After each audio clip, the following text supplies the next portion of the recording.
to tell you the full story of my journey from being an RBT to now a psychiatric mental health nurse practitioner. If you found my channel from my registered behavior tech videos, or RBT for short, or nursing journey videos, this video is for you. And I think this will allow me the chance to close a chapter on my YouTube channel that started over 8 years ago. As this channel transitions to more of a travel-based channel and not so much nursing and behavior tech content, I think it's what you guys deserve. I'll still have a few nursing things sprinkled in here and there, whether that's salary talk, going to medical and nurse practitioner conferences, getting school paid for, anything that I might find helpful or that you guys request of me.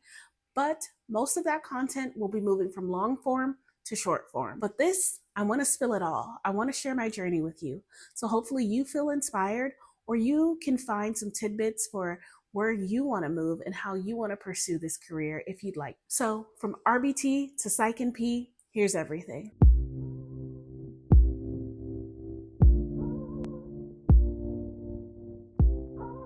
So hi everyone, I'm Danielle Denise and welcome back to my channel.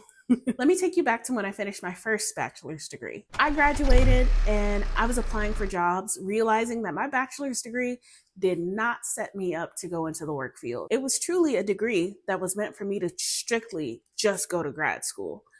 It was a degree filled with prerequisites. Your only goal was to move on, whether that was medical school, OT school, PT school, NP school, something else in the healthcare professions. You were supposed to move on. But I wanted to make some money to recoup from all that first bachelor's degree cost me. And I found that I was not getting many jobs. I finally landed an offer as a lab tech, but something fell through and I wasn't able to take that job.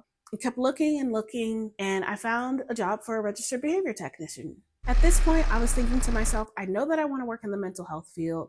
I was still trying to figure out how and in what capacity. And that's around the same time too that I was doing some inner work and reflection. And I figured that the best fit for me was to become a psychiatric mental health nurse practitioner. So finding a job where I got to work with children with autism and other disabilities or behavioral health deficits, I thought, this could be a great fit. Let me tell you what that job wanted from me. I actually found a screenshot from the job offer back in 2018, I think. Let me just start with the pay. The training rate started at $11 an hour. And this was big money at the time. And then once you started working as a behavior tech, I was supposed to start off making $14 an hour to get beat up by these kids, y'all. They asked for a 1-year commitment, or you had to pay them back for all your training and licensing as an RBT. Some RBT jobs or behavior tech jobs don't require you to become registered, but this company helps you acquire that. They wanted you to have a BA or a BS degree in psychology or a related field. You needed open availability from 7 a.m. to 8 p.m. every day, including weekends. You were to work full-time, at least 30 plus hours a week. You needed a smartphone, a reliable car, and able to lift. All of that for $11 to $14 an hour. Now, for some people in other states, they're like, yes, I live in California. This is expensive. And I was a brand new adult, fresh out of college. That is where my journey began. But I knew it was temporary, but at the same time, it was also very meaningful work. But it required a lot of you. One of the most common comments I get from one of my old RBT videos is like, cry in the car like the rest of us, because that job was so challenging. And being in these families' homes or being at school with the clients, getting scratched and hit and kicked, it wasn't too far removed from when I became a Psych RN, but we'll get there. Being a registered behavior technician, though it wasn't my long-term journey, I am grateful for it. And if you do enter that career, that is something that some people stick with for the entirety of their career, or if they even work to become a behavior analyst, which those were our supervisors who came up with the behavioral interventions for the clients that we worked with. So career growth, but not my journey. On to the next. While I was working as an RBT, this was around the time that I had applied to nursing school and I found out I got in. So things changed. As soon as I got into nursing school, I wanted to quit. But I didn't. I waited until I got to that year mark, so I didn't owe them any money, but also just so it was closer to when school was starting, but so that I could also get a break. Because nursing school was work. In my specific program, we were able to get a BSN and an MSN. This varies. I have made some old videos on different entry-level master's in nursing programs, some that just let you get a master's, other accelerated nursing programs where you can just get a BSN, or you can just go to get your associates, get your RN. There's so many pathways to nursing, but mine involved a direct entry master's in nursing. So it was accelerated to start just to get me to become an RN. During that time, I'm doing clinical hours. I'm in school all the time. We have so many classes. That was a lot of work. Once I got my RN, I started working. Once I got my BSN, I transitioned into the nursing role.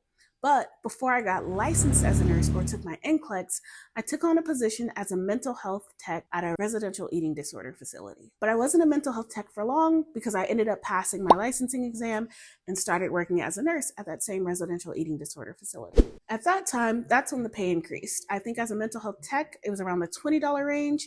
And then once I became a nurse, that was around $30 to start. And let me tell you, coming from $11 as a behavior tech, I thought I was rich. I worked as a nurse for about 3 years before I finished my program and became a psychiatric mental health nurse practitioner. And I really think I'm living large. If you want to know how much I make as a psychiatric mental health nurse practitioner, I'm removing the veil on the not so secret paywall in another video on my Psych NP salary, just going over the national averages and what you can expect as a Psych NP.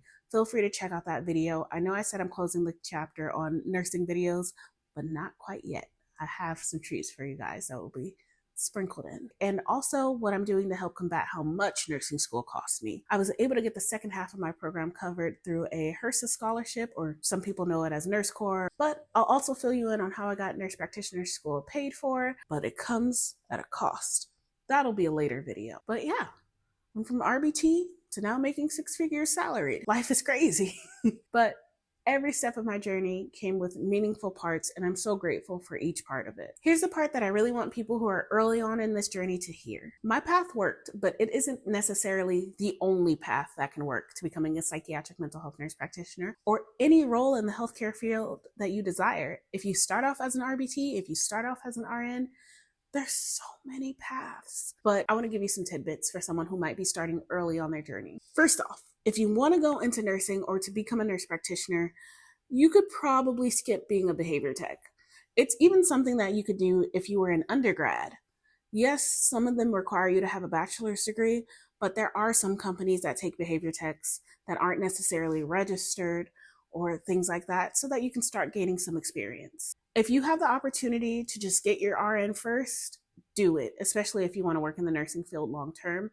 Whether that's getting your associate's degree first, get that RN.